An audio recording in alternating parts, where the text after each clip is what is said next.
Assalamualaikum warahmatullahi wabarakatuh. Jangan lupa subscribe, like, and share.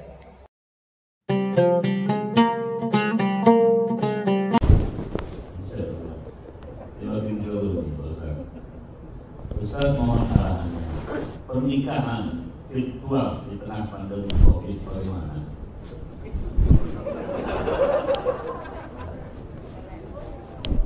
Rukunnya, Anda mempelai laki-laki, pastikan dia laki-laki. Karena di beberapa kasus ternyata perempuan yang berdandan laki-laki.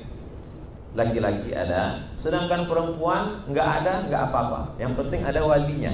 Karena yang akad ini wali. Dulu tradisi Melayu di Siak itu akad nikah nggak ada perempuan. Perempuan itu di kamar. Makanya si wali disuruh sama Pak Kuah nanya anak gadis di dalam. Nah, maukah engkau dengan laki-laki yang di luar itu? Lalu diizinkan. Diam dia. Kalau anak itu diam, as-sukutu alamatur ridha. Diam tanda setuju. Asal diam dia setuju. Anak gadis dulu gitu. Anak gadis sekarang mau jawab iya aja atau iya banget ya.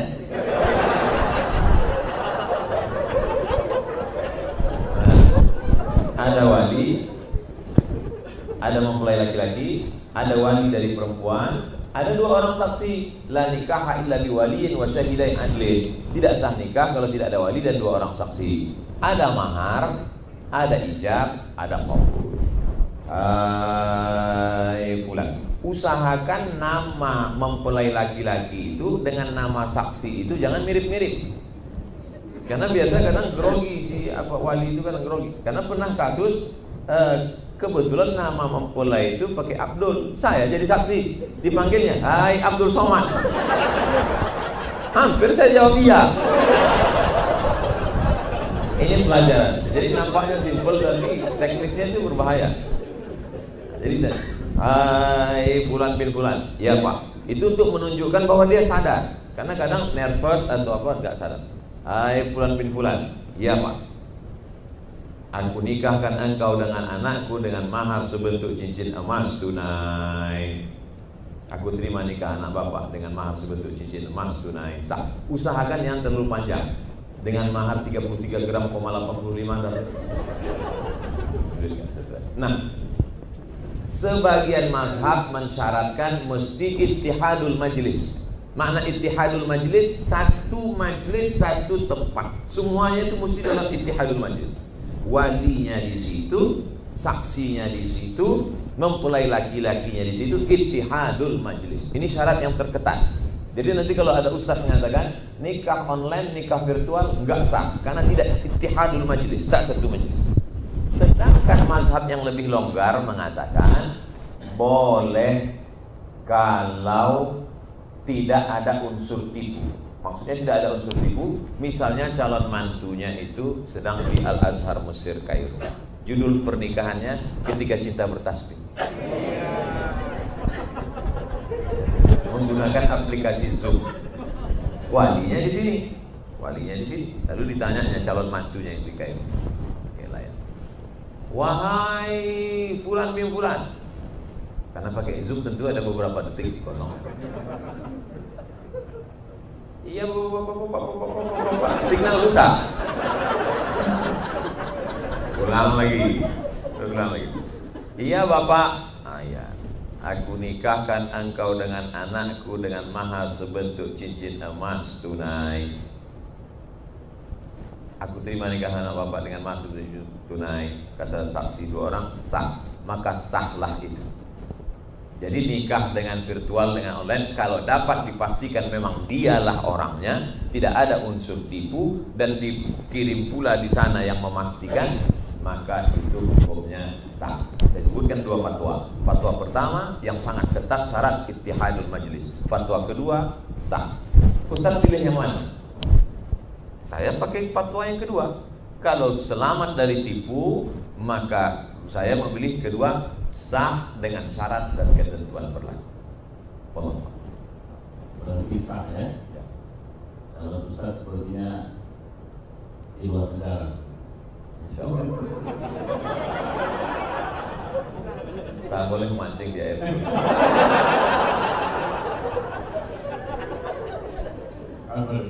Baik, Ustaz, seorang laki-laki atau perempuan sudah menikah, tapi punya kenyamanan dengan pria atau wanita lain.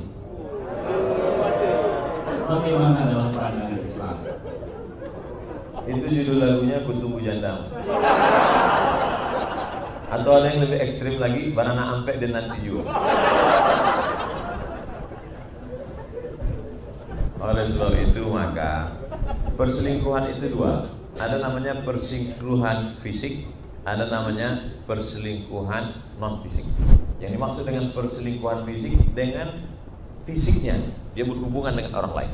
Tapi ada perselingkuhan non fisik. Dia tidak menjalin hubungan dengan orang, tapi dibayangkannya orang, divisualisasikannya orang, berimajinasi dia.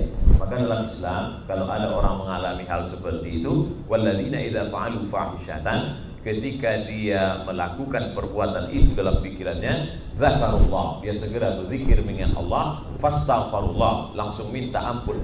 Bertiga prosesnya. Berzikir mengingat Allah, minta ampun kepada Allah, walam yusirru, stop, jangan lanjut. Laki-laki bisa terjadi, perempuan juga bisa terjadi. Teringat pada orang, karena ada orang berpendapat dia pakai pepatah hijau rumput di taman lebih hijau rumput tetangga.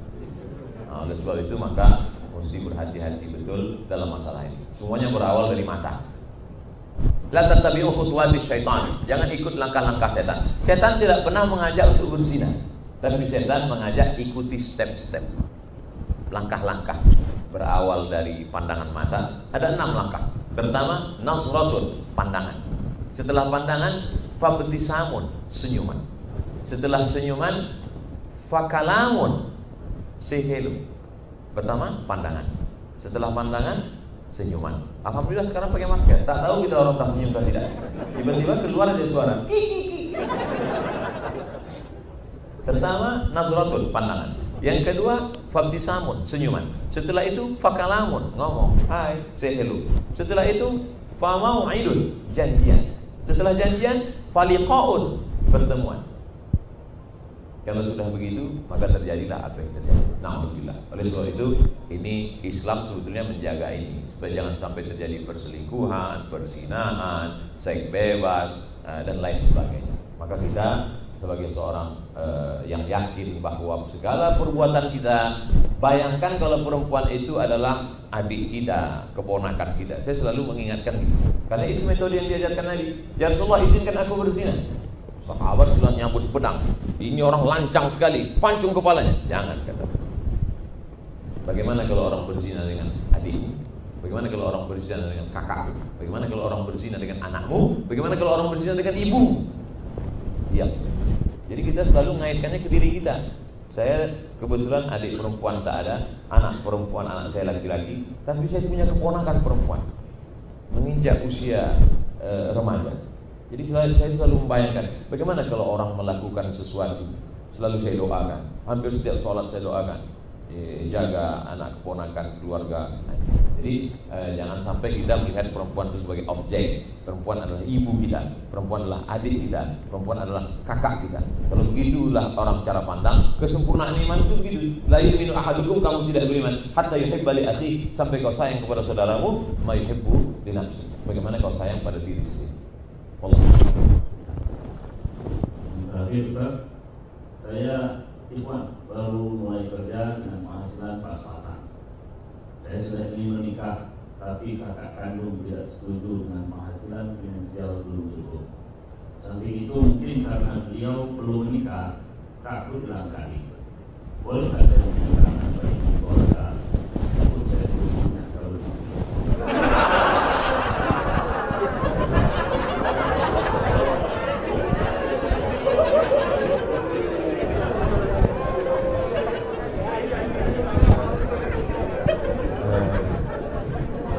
menikah itu kalau menunggu kita mapan, kita tidak ada batasnya mapan itu. Karena kalau orang sedang kontrak rumah, dia ingin punya rumah pribadi. Ketika dia kontrak, dia mikir, ya Allah berilah rumah tipe 36 pun gak apa-apa. Ketika dapat 36, ya Allah 70 bisa gak? Jadi standar manusia itu. Jadi saya syaratkan adik-adik, kawan-kawan, sahabat-sahabat,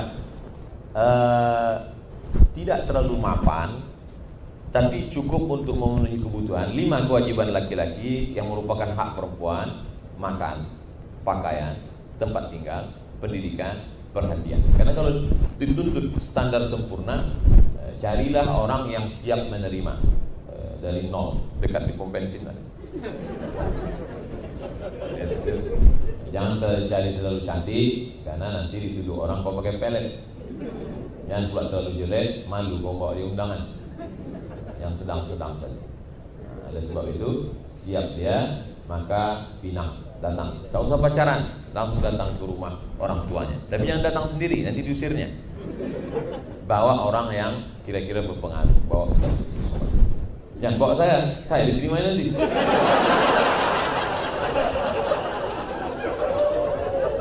Oleh sebab itu, kalau seperti itu, ya, jangan berpikir terlalu berlama-lama. Saya pulang ke Pekanbaru tahun 2008. Waktu itu umur 31. 2008. Ya saya berpikir begitu, saya harus mapan, saya harus mandiri saat ini.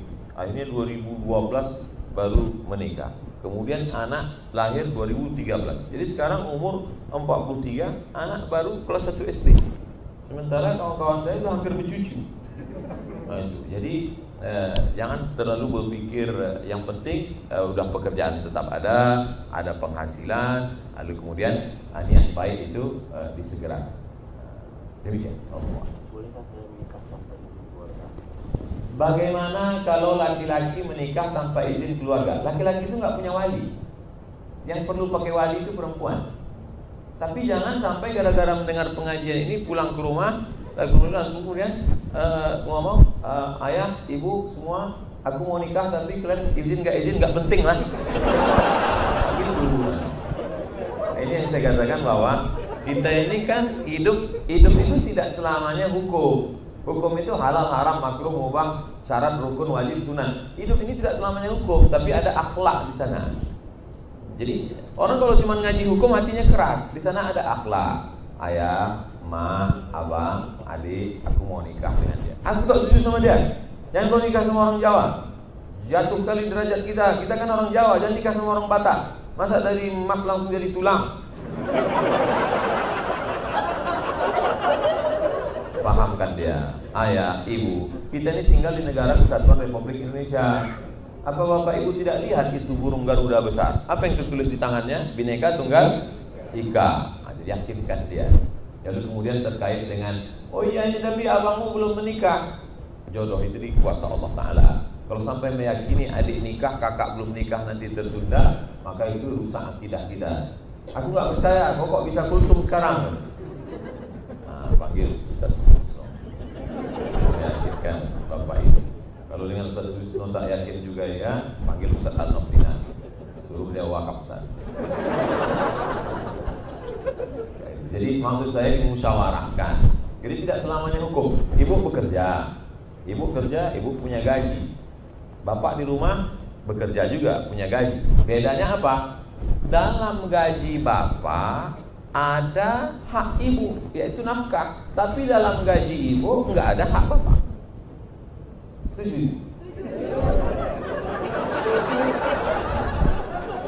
Saya ulangi sekali lagi. Dalam gaji bapak ada hak ibu, yaitu nafkah. Karena ibu ini mesti diberi makan, pakaian, tempat tinggal, pendidikan, perhatian.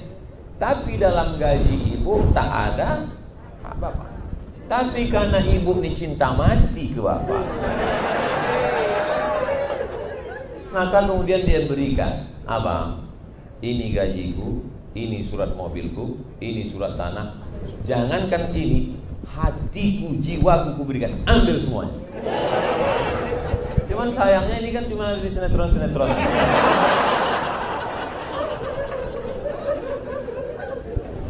Jadi kalau ada perempuan mau berkurban, ini saya mau bercerita antara beda hukum dengan akhlak.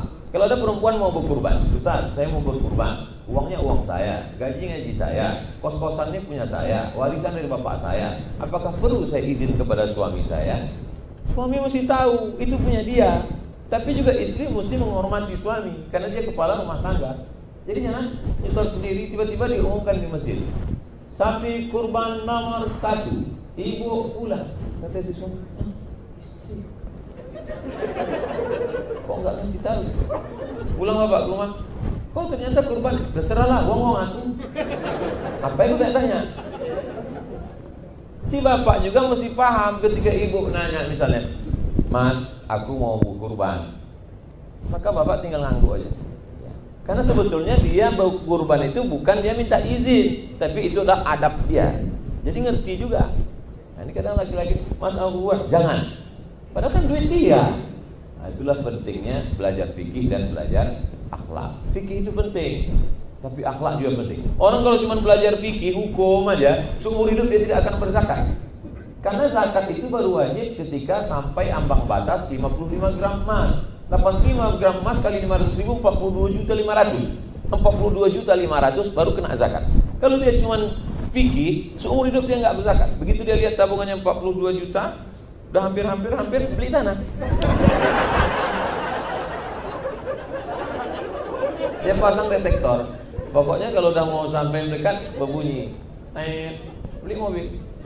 Pas datang petugas Basnas, Badan Amil Zakat Nasional, udah berzakat, Mas, gitu aja sendiri. Oleh sebab itu maka belajar fikih di masjid bagus, tapi akhlak. Makanya Nabi itu datang bukan menyempurnakan hukum, tapi innama bu'itsu liutammima makarimal akhlak. Saya tadi sengaja sebetulnya bisa aja saya maju, tapi saya baca sendiri. Cuman saya bilang minta abang, bang, tolong abang yang baca. Kalau saya nggak bisa jawab, saya kasih ke dia. Karena saya pertanyaannya bukan saya katakan di BRI, itu pertanyaannya enteng-enteng juga. Maksud saya setelah bisa saya jawab, alhamdulillah. Saya selalu mengatakan gitu. Kalau bisa saya jawab. Kalau tak bisa saya jawab, pertanyaan ini saya bawa pulang. Nanti saya buatkan videonya, saya upload, tinggal ditonton dalam Yayasan Tabung Wakaf Umat. Jangan lupa subscribe, like, and share. Terima kasih.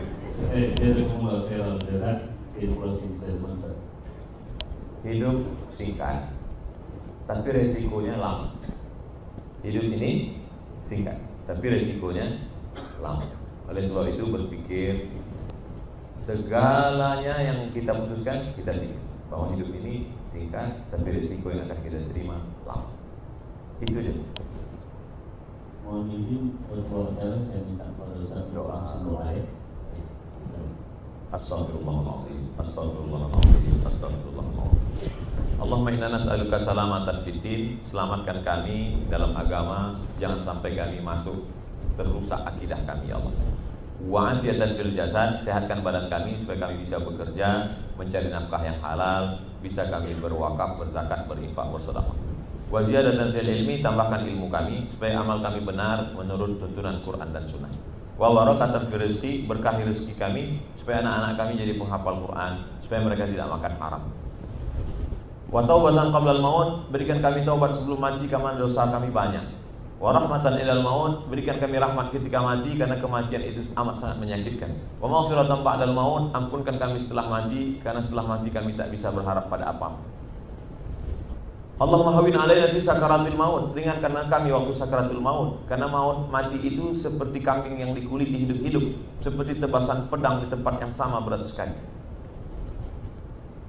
Rabbana ighfir lana dzunubana, ampunkan dosa kami, wa li abaina, ayah kami melepuh kulitnya mencari makan, menyekolahkan kami, tak dapat kami balas budi baik. Wa li ummahatina, ibu kami 9 bulan 10 hari dia kandung kami, 2 tahun dia susukan kami, tak sempat kami membahagiakan. Kami ingin kalau dia sudah meninggal dunia, lapangkan kuburnya ya Allah. Kalau dia masih hidup, sehatkan badannya, panjangkan umurnya. Buat kami termasuk anak-anak yang berbakti pada orang tua kami ya Allah. Jadikan kami orang-orang yang bisa berkurban pada tahun ini ya Allah. Andai kami belum bisa pada tahun ini, berikan kami rezeki yang halal supaya kami berkurban tahun depan ya Allah. Rabbana atina fid dunya hasanah wa fil akhirati hasanah wa qina adzabannar. Wa sallallahu ala sayyidina Muhammad wa ala alihi washabihi wasallam. Walhamdulillahi rabbil alamin. Taqabbalallahu minkum. Taqabbal ya karim. Dari jam 7 tadi sampai jam 8.30 banyak silap salah. Saya mohon maaf. Terima kasih kepada Bapak Direktur, seluruh karyawan, pegawai, keluarga besar BRI. Mohon maaf segala kesilapan. Terima kasih segala perhatian. Jazakumullah khairal jazaa. Wassalamualaikum warahmatullahi wabarakatuh.